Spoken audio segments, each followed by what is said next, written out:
Kita lanjut ayat yang keempat. Wa yunziral ladzina qalu ittakhadallahu walada. Wa dan yunzira memberi peringatan.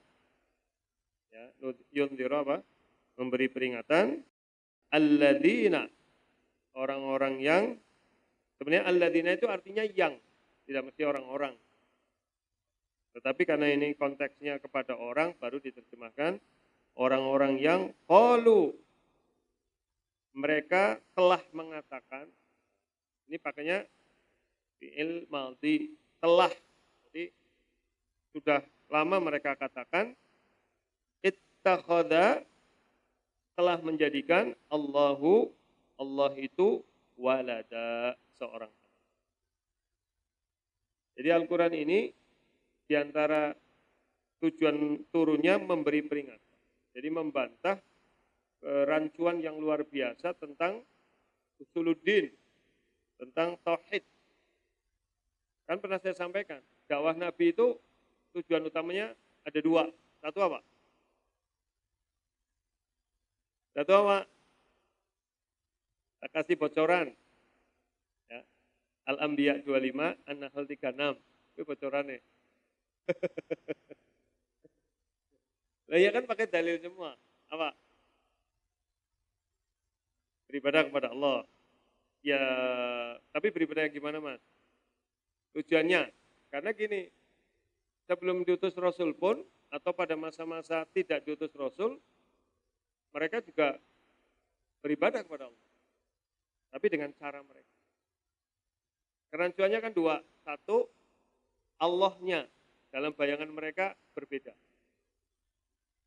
Yang disembah, yang dituju, itu beda. Ya. Maka Al-Quran turun melalui Rasul untuk menjelaskan siapa Allah yang berhak diibadahi itu. Bukan seperti bayangan mereka. Di Yunani itu dulu 2000 tahun sebelum Masehi ada seorang sejarawan namanya Plutarchus. Dia keliling ke benua Eropa dan temuan dia yang fenomenal dua. Satu, ya, tidak semua tempat yang dia kunjungi ada tempat hiburan. Yang kedua, semua tempat yang dia kunjungi selalu ada tempat pemujaan, tempat ibadah. Maka dari situ dia berpendapat keyakinan manusia tentang Tuhan, tentang ibadah itu sudah fitrah. Karena semua tempat itu ada tempat ibadah. Cuma yang jadi masalah, yang disembah apa? Yang berbeda kan yang diibadahi. Dan yang kedua, cara ibadah. Makanya Rasul itu diutus utamanya dua. Menjelaskan siapa yang berhak disembah, diibadahi. Dan yang kedua, bagaimana cara ibadah. Dan yang membedakan Islam dengan yang lain apa? Dua itu. Konsepsi ilahiyah dan konsepsi ibadah. Jadi tugas Rasul itu. Maka kalau ada orang mengatakan semua agama sama-sama ibadah, sama-sama menyembah, ya bedanya di situ. Orang musyrik percaya Allah enggak? Percaya. Wala in saltau man khalaqas samawati wal ard la yaqulunna Allah. La yaqulunna pakai nun taukid takilah. Jika dikatakan pada mereka siapa yang menciptakan langit dan bumi, mereka benar-benar akan menjawab. Artinya mereka menjawabnya dengan penuh keyakinan siapa? Allah. Cuma Allah dalam benak mereka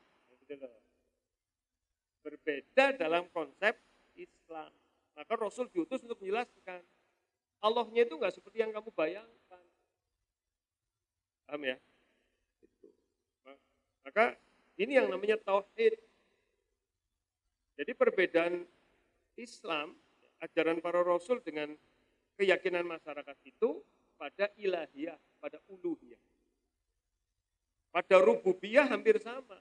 Sama-sama mengakui ada yang menciptakan. Kan gitu? Tapi namanya beda-beda. Kalau Islam Allah, gitu kan? Kalau yang lain mungkin ada Yahweh, Yahudi itu Yahweh. Nanti ada Yang Widi, ada siapa, beda-beda namanya. Tapi konsepsinya juga beda-beda. Makanya diluruskan itu kepala Rasul. Yang kedua, cara apa? Ibadah. Itu tadi Al-Anbiya ayat berapa? 25. Wa ma arsalna min qablika mir rasulin illa nuhiya ilaihi annahu la ilaha illa ana fa'budun. Bahwa tidaklah aku kirim sebelummu wahai Nabi Muhammad seorang utusan pun kecuali semuanya dapat tugas untuk mengajarkan apa? La ilaha illa ana. Tidak ada yang berhak diibadahi dengan benar kecuali aku, kata Allah, fa'budun.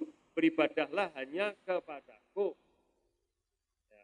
Terus kalau surat apa tadi? An-Nahl 36 apa? Walaqad ba'atna fi kulli ummatin rasulan an i'budullaha wajtanibut taghut.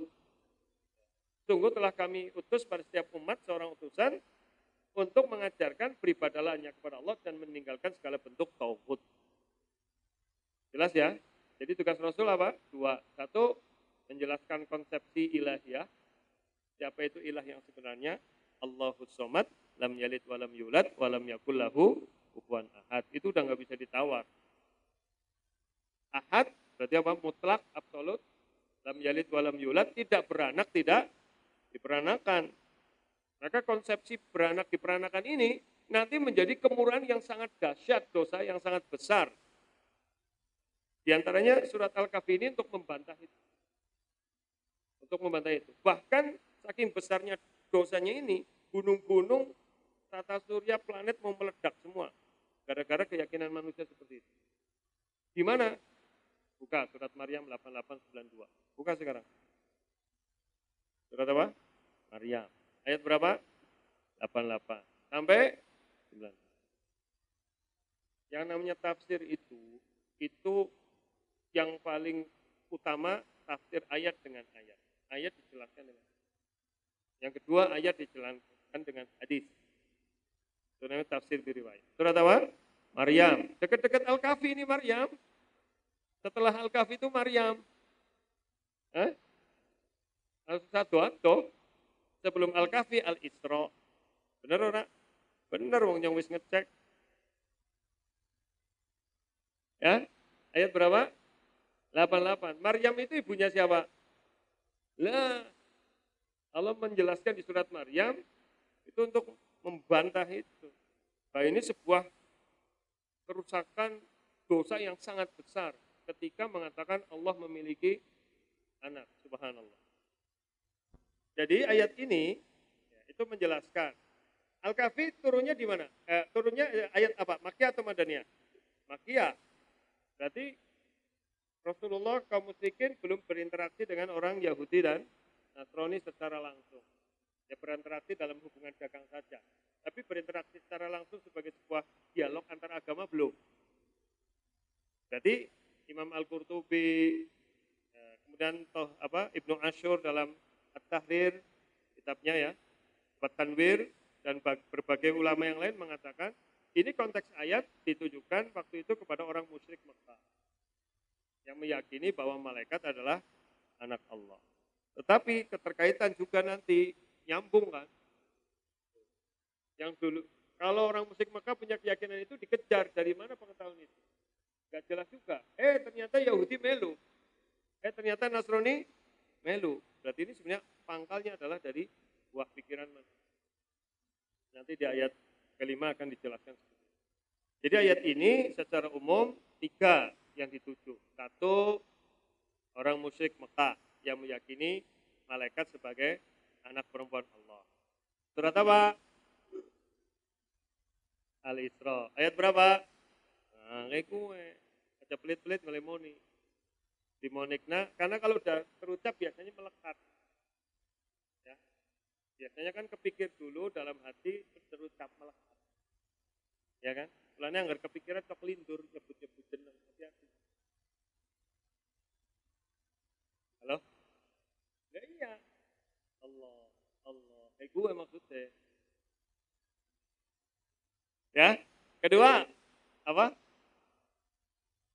Yahudi meyakini Uzair anak Allah. Ketiga, Nasrani meyakini Isa anak Allah. Surat apa? Kedua dan ketiga. At-Taubah. Aja Al-Isra maning. Atau ayat berapa? 30. Kesemuanya itu adalah kedustaan yang sangat besar, dosa yang sangat besar, sampai langit, bumi, gunung-gunung pengen hancur dan meledak. Surat apa? Ayat berapa? Sampai Pak Hamid jawab tegas 88. Bukan salep kulit ya. Gitu. Ingat-ingat itu. Ya, baik. Kemudian ayat berikutnya. Ma lahum bihi min ilmin wala liabaihim kaburat kalimatan takhruju min afwahihim in yaquluna illa kadhiba. Ma, tidaklah. La, ada bagi hum, mereka. Bihi, tentang keyakinan itu. Binya kembali kepada keyakinan itu. Bahwa Allah memiliki anak. Min ilmin, dari ilmu. Artinya, keyakinan mereka itu tanpa ilmu. Maksudnya apa? Berarti hanya sekedar hayalan. Kalau ilmu itu kan bisa dibuktikan, kan ilmu itu pengetahuan yang tersistematis. Keyakinan tentang Allah, bahwa Allah itu ahad, esa itu keyakinan yang sistematis dengan baik. Menjadi sebuah ilmu, namanya tauhid. Yang bisa dibuktikan. Ya. Maka kebalikannya, kalau anak Allah punya anak, itu mesti secara, ini enggak ilmiah. Gimana punya anak? Oh ibunya siapa? Bapaknya siapa? Pamannya siapa? Ya nanti nggak jelas. Karena memang udah jelas kok lam yalid walam yulad. Karena apa? Walam yakul lahu kufuwan, tidak ada yang sama. Kalau udah meyakini Allah punya anak, berarti membawa Allah dalam dunia pikiran manusia. Itu udah pelecehan gitu. Karena menurunkan kemahaagungannya. Menurunkan kemuliaannya, menurunkan kesuciannya. Kita ini hina, fana kok. Beranak pinak itu kan tanda fana. Karena kalau beranak berarti ganti keturunan, kon gantian kan? Halo? Dewek mana kan kon gantian aja urip baik. Gantian anaknya. Kan begitu. Loh bagaimana mungkin Allah punya anak? Tidak mungkin ada generasi. Gitu ya. Jadi ini harus dipahami. Tidak ada sama sekali bagi mereka min ilm, pengetahuan. Wala, dan tidak juga liabaihim, nenek-nenek moyang mereka. Jadi dulu-dulunya itu juga ngarang-ngarang aja. Cuma memang turun-temurun, itu yang jadi legenda kan. Legenda kan awalnya dari omong-omongan. Ya itu kan omong-omongan tapi terus diyakini terus kan begitu ya. Tapi tidak ada, kalau diurut-urut mana keilmiahannya? Hanya semacam qila wa qala saja. Kaburat, alangkah besarnya. Maksudnya apa? Dosanya. Kalimatan, kata itu, takhruju, keluar min afwahihim, dari mulut-mulut mereka. Sekali lagi, bukan min qalbihim, bukan min uqulihim, tapi jadi hanya omongan tanpa itu. Kalau dari hati, dari otak, dari pikiran, berarti memang dasarnya ilmu. Ini dari mulut saja. Terus, tidak lain. Diteni bela. Kalau ada in atau ma, setelah itu ada illa. Jadi artinya tidak. Ya. Kalau tidak ada illa, berarti artinya jika. Demut-demut ya. Nah, kalau remut ya apa-apa, penting demut-demut di sini. Ma, in, setelah itu kok ada illa. Berarti artinya tidak. Tidak kecuali. Dan itu dalam kaidah bahasa Arab artinya untuk takkid, menguatkan. Maka terjemahnya bisa digantikan dengan hanya, tanpa kata tidak. Berarti apa? Kalau terjemah padanya, in yakuluna illa kadziba. In, tidak lain, yakulun, yang mereka ucapkan itu illa, melainkan kadziba, kedustaan. Itu kan terjemahnya. Tidak lain yang mereka ucapkan itu adalah kedustaan. Maknanya yang mereka ucapkan itu hanyalah sebuah kedustaan. La ilaha illallah, tidak ada ilah yang beribadah kecuali Allah. Itu maknanya yang berhak diibadahi hanyalah Allah. Begitu. Jadi dari ayat ini jelas bahwa keyakinan mereka hanya semata-mata apa? Kedustaan semata. Jadi tidak ada ilmunya sama sekali dan ini dosa yang sangat besar. Makanya Imam Asy'arawi, salah satu mufassir dari Mesir yang terkenal dalam tafsir Asy'arawi, saya alhamdulillah menangi hidup beliau, tampil terus di televisi Mesir itu. Dan beliau termasuk ulama tafsir kontemporer yang disegani juga. Dan beliau waktu meninggal itu yang layat mungkin jutaan ya, penuh jalan. Jadi luar biasa beliau itu. Beliau mengatakan bahwa inilah ayat yang sebenarnya menjelaskan bagaimana dosa meyakini Allah memiliki anak itu adalah dosa yang paling besar. Ini puncaknya syirik. Makanya kemudian tadi langit mau terbelah. Ya kan tadi surat Maryam. Bahkan gunung-gunung hancur. Saking mereka juga mangkel sebenarnya. Marah ada keyakinan seperti itu. Tapi itulah memang bagian dari uji keimanan. Karena nanti intinya di situ uji keimanan. Baik, kemudian satu ayat lagi, Bapak mundur sedikit istilahnya. Satu ayat lagi. Karena yang berkaitan dengan ini. فَلَعَلَّكَ بَاخِعٌ نَفْسَكَ عَلَى آثَارِهِمْ إِن لَّمْ يُؤْمِنُوا بِهَذَا الْحَدِيثِ أَسَفًا فَلَعَلَّكَ باخع ya. Bakhi'un, tanwin ketemu nun, berarti dimasukkan dengung satu alif atau dua harokat. Bakhi'un nafsaka ala atharihim, ta ata ya, ata ta berarti lidahnya ditempelkan ke gigi atas. Atharihim illam, nun ketemu lam, tidak boleh dengung, tidak boleh mantul, illam tidak boleh, illam makanya disebut bila gunnah, tanpa dengung, gitu ya. Illam, jadi bukan illam, jadi langsung illam yu'minu, yu hamzah bukan ain, bukan yu'.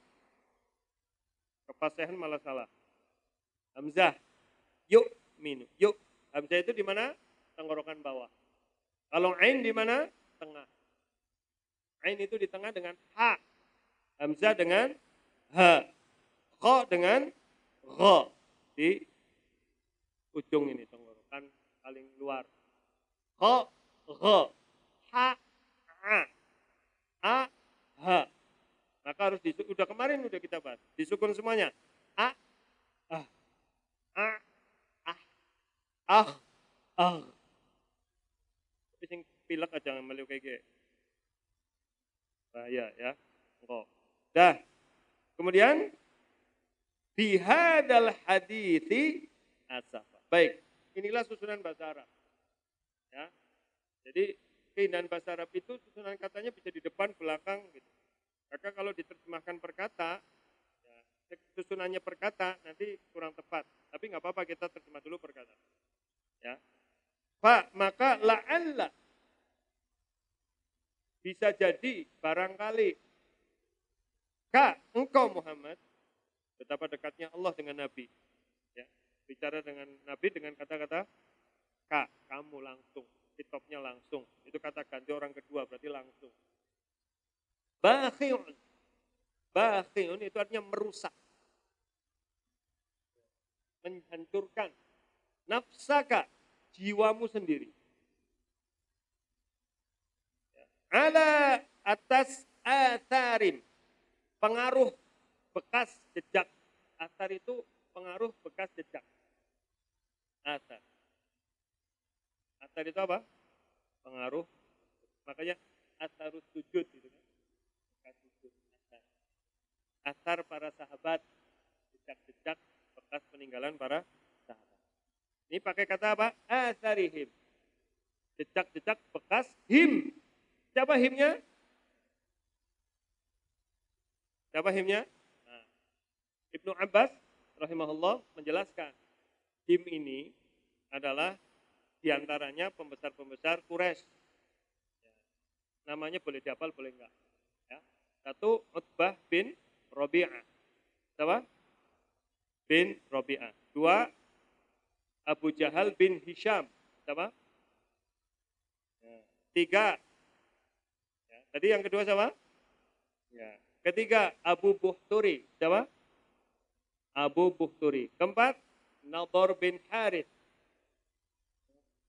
Apalah jeneng ini buntet ya. Ya. Siapa?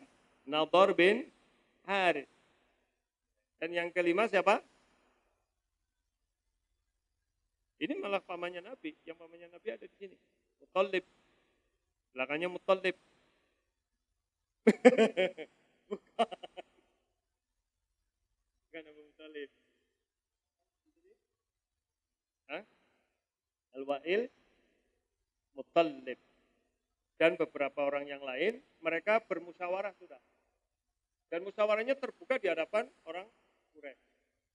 Intinya sudah mulai menentang Rasulullah, sudah mau merencanakan hal-hal yang tidak baik. Kan mereka sedang nunggu. Ayatnya belum turun-turun ya. Berapa hari? 12 hari. Dan Nabi sedih enggak? Sedih banget. Sampai disinggung sama Allah itu. Apakah barangkali engkau mau menghancurkan dirimu sendiri? Atau apa? Merusak dirimu sendiri. Ala atarim akibat pengaruh mereka.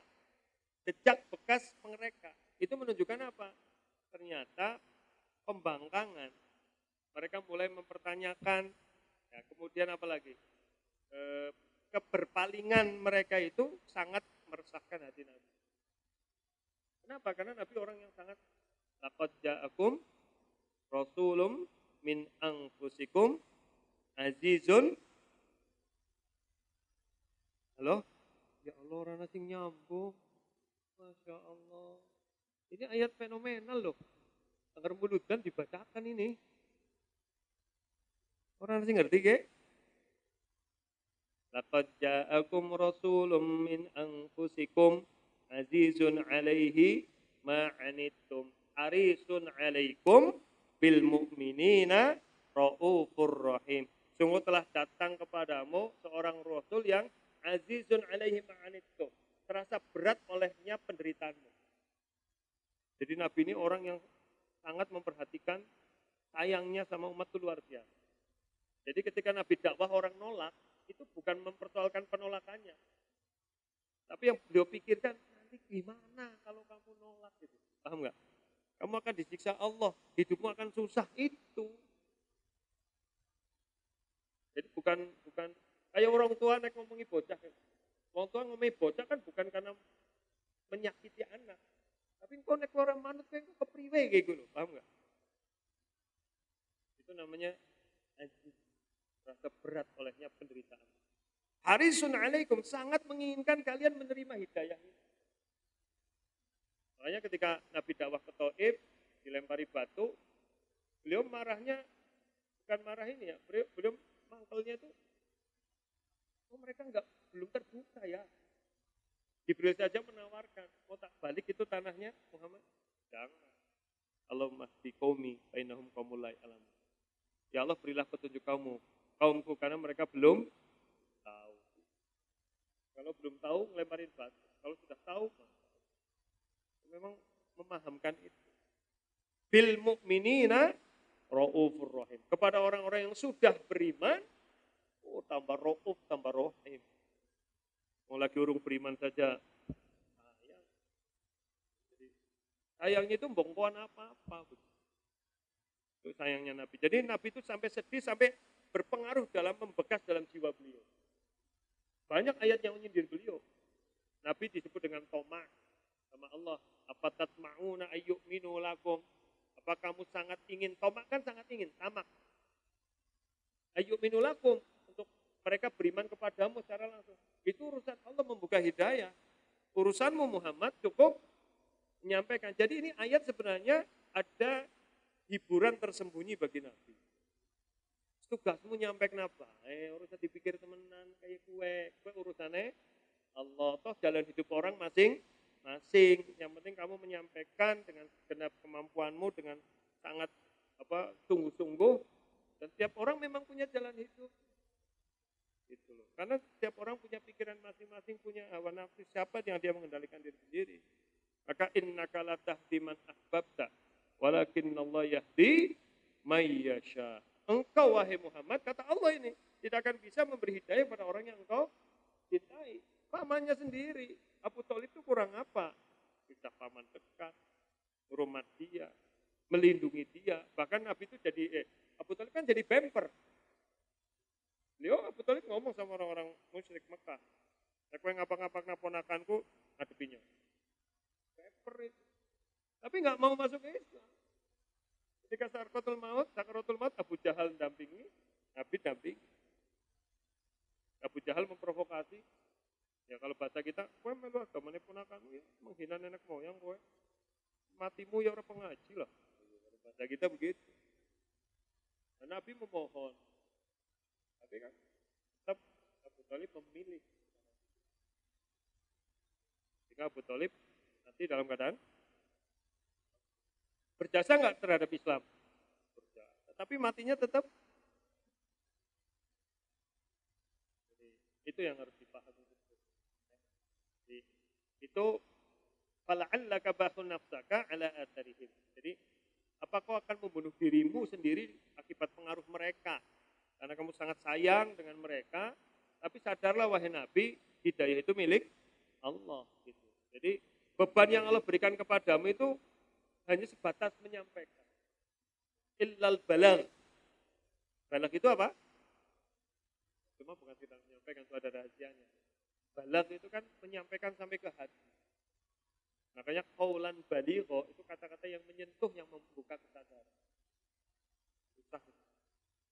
Sehingga tertentu untuk betul-betul bisa itu baligho. Ya. Terus illam yu'minu, jika mereka tidak beriman bihada, dengan ini al-hadis apa? Berita. Berita yang dimaksud apa? Al-Qur'an. Termasuk nanti berita tentang Ashabul Kahfi, pertanyaan mereka tentang ruh, tentang itu. Asafa, dengan penuh penyesalan atau bersedih. Asafa itu sedih karena menyesal, itu asafa. Makanya kalau bahasa Arabnya mohon maaf, yang menyesal itu muta'assif. Bukan afwan, bukan. Muta'assif itu saya menyesal. Maaf saya menyesal. Itu muta'assif. Asif ya. Saya menyesal guys saya. Wah. Itu muta'assif. Bukan apa? Beda lagi. Muta'assif itu sedih yang penyesal. Jadi kalau terjemah padanya, kalau terjemah yang sudah disusun dengan baik, maka apakah barangkali engkau wahai Nabi, ya, akan merusak dirimu sendiri, ya, akibat keberpalingan mereka, ya, dan membuatmu sedih dan menyesal jika mereka tidak beriman kepada Al-Quran. Jadi memang ini menjadi pemberitahuan, memang suatu hal yang berat sih ya, menyampaikan sesuatu yang bertentangan dengan keyakinan orang. Merubah keyakinan orang itu bukan hal yang mudah. Tapi yakinlah sama Allah. Jadi bahasa mudahnya, urusanmu menyampaikan. Masalah orang beriman tidak beriman, urusan Allah. Gitu kan? Urusanmu golek duit. Urusan mikir kolih sepira, kowe Allah sing bagi, gitu loh. Kadang-kadang dewek kowe ngatur-ngatur dewek kok. Karepe golek dewek kok nyong oleh semene. Kan karepmu. Lu sing bagi siapa? Halo? Jangan membatasi rezeki dengan pikiranmu yang sempit. Nyoko kerja oleh semene. Lah. Jangan bismillah saya bekerja. Karena Allah menyuruh saya bekerja, saya kerja. Saya serahkan pada Allah dapat berapa. Gue loh. Ujuk-ujuk jebluk oleh akeh. Tugas kita ngaji. Tapi masalah dipahamkan itu urusan Allah. Bismillah ngaji ya Allah. Mudah-mudahan pahamkan aku ya Allah. Rabbi zidni ilma warzuqni fahma. Sudah urusan mikir. Kut banget ke lah utak tuh ngurung tayang apa-apa ke lah. Kowe ngaji nang kono kae ini pinter kabeh. Jeresa pakai bubuan ki. Sing keton lancar wis 6 tahun pondok. Tapi sing urung lancar, kayak tenang bae akeh balane. Ora usah khawatir gitu. Lah nyuruh teng lah nyumpet nang buri umpetan lah. Enggak. Ini enggak ada tunjuk-tunjukkan siapa yang mau. Tapi sebaiknya mau aja, salah juga enggak apa-apa. Rasulullah SAW bersabda apa? Mayuritillahu bi khairan faqihu fid din. Barang siapa yang Allah hendaki kebaikan, Allah akan pahamkan dia agama. Jadi kita berharap mudah-mudahan Allah memberikan kebaikan kepada kita. Dengan itu Allah memahamkan. Jadi jangan orang ngaji supaya pinter, supaya dipanggil ustaz, supaya nanti pesaing pulang ngaji, jangan begitu. Itu udah niatnya beda. Tapi kita belajar supaya dapat kebaikan. Ya, supaya Allah memperbaiki keadaan. Nanti saya tularkan pada orang lain. Tapi nanti kalau kayak gitu udah penyelewengan. Jadi belajarnya supaya orang paham. Karena untuk bersombong. Baik, kita akhiri. Rabbana fanfa'na bima 'allamtana. Subhanakallahumma bihamdik asyhadu an la ilaha illa anta astaghfiruka wa atubu ilaik. Assalamualaikum warahmatullahi wabarakatuh.